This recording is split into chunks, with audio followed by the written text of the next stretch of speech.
Sunu Presse, à la présentation Aïcha Toupam. Sunu Presse vous est offert par le Grand Carnaval de Dakar. Bonjour, le message de fin d'année du président de la République et le crime barbare sur une fillette à Malika, entre autres sujets, sont mis en exergue par les quotidiens reçus ce matin.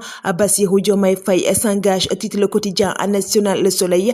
Pour son premier discours de Nouvel An, le chef de l'État a fait des annonces fortes qui s'inscrivent en droite ligne de l'agenda national de transformation, revenant sur l'appel à candidature pour les postes publics à travers la plateforme Liggéeyal sa réew. Diomaye sur tous les fronts, lit-on dans le journal Sud Quotidien, entre la défense et la sécurité, la prolifération des partis politiques, l'ouverture du cause pétrogaz et les victimes entre mars 2021 et février 2024. Rewmi Quotidien abonde dans ce même siège, revenant sur le message de Nouvel An du président de la République, mais à sa une, Diomaye ratisse large entre la paix et sécurité, emploi et la souveraineté au menu. À Diomaye, un discours de hauteur fédérateur mais ferme, lit-on en première page du journal Vox Pop. Il dit son intransigeance face à toutes les menaces sur la paix et la stabilité et de notre bien commun. Le journal Enquête abonde dans ce même siège et met à sa une les équations du président parlant de la réforme de la justice, l'appel à candidature, l'appel au dialogue pour apaiser les tensions politiques et les priorités à l'éducation et à la santé. Walf Quotidien s'intéresse sur la généralisation de la déclaration de patrimoine et titre l'État aux trousses des fonctionnaires. Le quotidien Tribune abonde dans ce même siège et met à sa une un tsunami contre les fonctionnaires milliardaires, à des fonctionnaires dont les revenus ne peuvent justifier à l'origine de leur patrimoine tombe sur le coup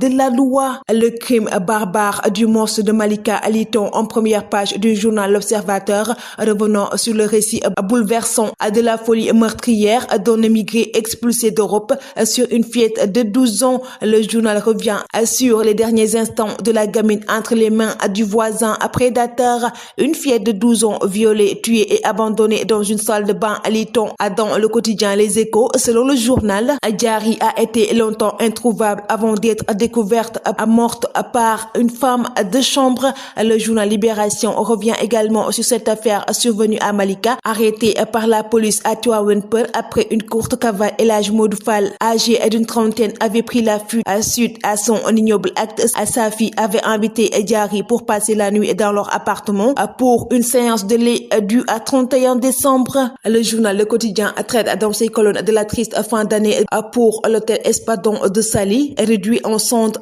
par des pétards, un tempo à garder en 2025, titre le journal Record, revenant sur Chérif Ndiaye, Nicolas Jackson et Ismaïla Sarr qui débutent bien leur saison. Le journal revient également sur l'impressionnante série de 15 matchs sans défaite de l'équipe nationale du Sénégal. Le Carnaval de Dakar célèbre le riche patrimoine culturel africain.